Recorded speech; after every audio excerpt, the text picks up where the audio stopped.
So people, today I'm gonna do another commentary, this time on a game in the new Italian Tier 5 battleship Andrea Doria. Well, first of all, I'm honestly quite thankful. Like, I looked at the feedback of the last video, like my first commentary, and I want to give you a big thanks, especially like Juice and Gauzy, who also shared the video on their pages. So let's get into it.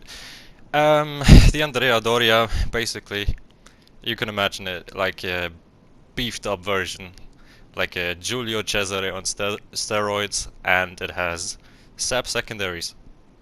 So I was trying out those. I'm running a secondary build. Secondary range is roughly about 6 kilometers. Um, what's special about these is they full pen DDs and they do a lot of damage. So you don't set any fires against angle targets. You don't know damage, but if somebody goes broadside to you, as you'll see later, they'll get absolutely shredded. Um, so yeah, what is different from the Andrea Doria to the Giulio Cesare as well? It gets the Italian battleship heals. That means it gets 4 heals base, which is the highest out of any nation or any ship line in the game. But they heal less than the average battleship heal. So you get 4, you get a regular heal cooldown, and they're more like they help you more in the long run than in short term. Like for example, the George's fast reloading heal. Of course, I'm running Master Mechanics, so I have 6. Basically, I'm never gonna run out of them. Only issue is, well, I have to stay alive in that time. Also, little side note, you might want to run something that decreases your heal reload so you can actually use them a bit more effectively. Like, for example, Will to Rebuild does that. I'm pretty sure Master Mechanic does something as well. Or, you know, changing up your inspirations. So, let's get into the game. As you can see, we're on Haven. We are top tier. They also have a fail diff Kaiser, so don't fail diff people. And we're just pushing this flank because they have no overmatch. That's one of the other differences. The Andrea Doria gets over the Cesare. The Cesare has a 19mm bow. That means it can be overmatched by 14-inch guns. This thing has 26. So no battleship on the enemy team has 15-inch guns or above, so I can basically bow tank everything, which you'll see later works pretty damn well. We're pushing quite hard. You know, Bovoy isn't the biggest top threat and, you know, quite far away. We already sunk one of the Leanders, and we try to get into this, you know, power position, park ourselves on the island here, and just block them from pushing us. They have a slight ship number advantage, but they are all crowded up in a place, and, you know, they aren't really big threat to us. Ismail, very weak broadside. It's pretty damn easy to citadel, but unfortunately we had the island there, and so that doesn't work.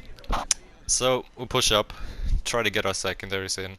Of course, try to get some more juicy volleys on his broadside. As you can see, he has 356mm, so 14-inch guns. Shoots at a bar, doesn't do anything really. 2000, you know. We're also getting Will to Rebuild from our div mate in the Nevny, and there we, you know, pull a casual 19.4k on that guy's broadside. Even though, you know, his ship should be equal to mine, but if you don't play it right, it doesn't work. Ismail's pretty damn tanky if you play it right, but yeah, no, not like that. So we are up 1 ship. This is of course cap the base, so ship count is really the most important thing. We get triple sit there, basically, you know, ruining him. And we already get the high count. Pretty low this game, only 87k. And the SAP secondaries finish him off for our first kill. Bovoy pushing in, we turn out, we do a full turn. He only has 7 kilometer tops, so if we can make some distance and can angle against him, it's pretty hard to hit us. Especially if this thing is pretty damn fast, goes 28 knots. So he's gonna struggle with that. Montecuccoli pushes in as well for some reason. I'm not exactly sure why. And he pays for it. So it's 3 ships down. The enemy team only has a Tennessee left, which you can see on the map is basically still in the same position. So at the moment we are wondering where the Farragut is. So as you might be able to see, I'm going back towards our base, especially now that I'm spotted. It's pretty big concern for me to just for the Farragut just to park on our base and basically you know, win a game that they shouldn't win just by capping out. So yeah, I go into the right section of the middle, you know, and I drop spot again, which is a bit weird. I'm not sure where he is. I'm just looking for him at the moment. Yeah, but this game's pretty much won. We've got the cap, their cap contested, and they only have that 1 battleship to kill our 4 battleships and the cruiser and the DD.